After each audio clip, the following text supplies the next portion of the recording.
สวัสดีครับพี่น้องครับสวัสดีครับพี่น้องครับอยู่กับผมได้ตั้งใจครับผมมื้อนี้ก็บรรยากาศมื้อที่พายุเขาครับพายุโน่รูเขากำลังเริ่มเขาครับพี่น้องมื้อนี้ผมได้ตั้งใจกับผ้าพี่ผ้าน้องผ้ามาเลาะยามเบิงตรงครับพี่น้องครับนี่ครับตรงเฮ้าครับนี่ก็สิมีหยังบ่เนาะครับเนาะมาเลาะยามตรงครับผมตอนนี้พายุเริ่มเขาครับลมแห้งครับพี่น้อง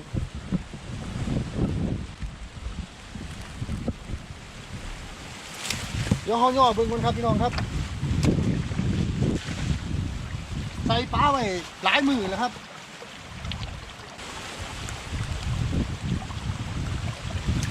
2-3 มือบ่ได้มายามครับพี่น้องเดี๋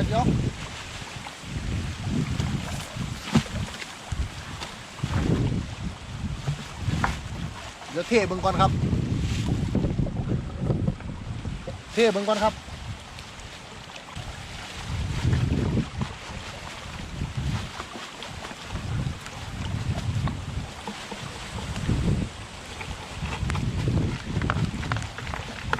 โอ้ยพี่น้องครับ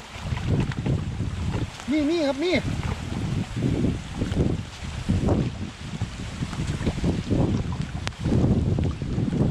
ได้เอียนครับพี่น้องเอียน2 ตัวครับปลาไหล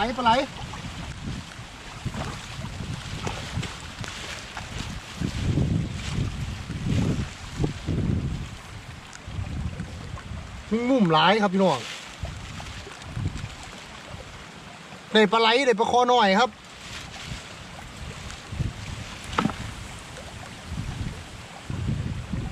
อู้ปลาคอหน่อย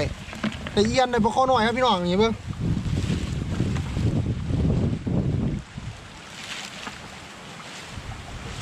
ปลาคอหน่อยครับนี่ปลาคอหน่อย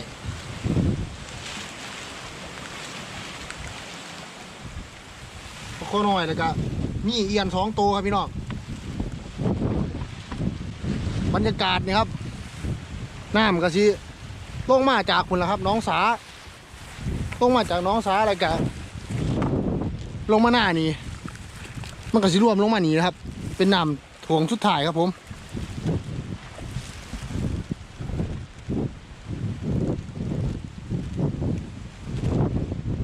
ตอนนี้ล่มครับพี่น้องล่มแห้งครับเดี๋ยวเขากลับก่อนครับพอดีมายามไว้ครับพี่น้องครับเรือฝนตกแห้งเขาอาจจะบ่ได้มายามครับเพราะว่าตอนนี้ล่มแห้งเลยครับฝนกับมาเป็นละลอกครับนี่เสาไฟต้นไม้กับหักหลายอยู่ครับก็เริ่มแต่ว่ามื้อแรกนี่มันสิมาเต็มที่พี่น้องฝนสิมาเต็มที่เขาก็เตรียมตัวรับมือแล้วครับเนาะเนี่ยเบิ่งล่มครับพี่น้องอุ้ยเบิ่งครับล่ม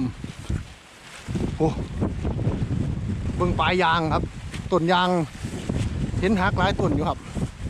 ยอดมันหักต้นทุเรียนกับใบใบขวามเบิดครับพี่น้องครับเบิ่งใบปีนเบิดเลยครับโอเคครับพี่น้องครับ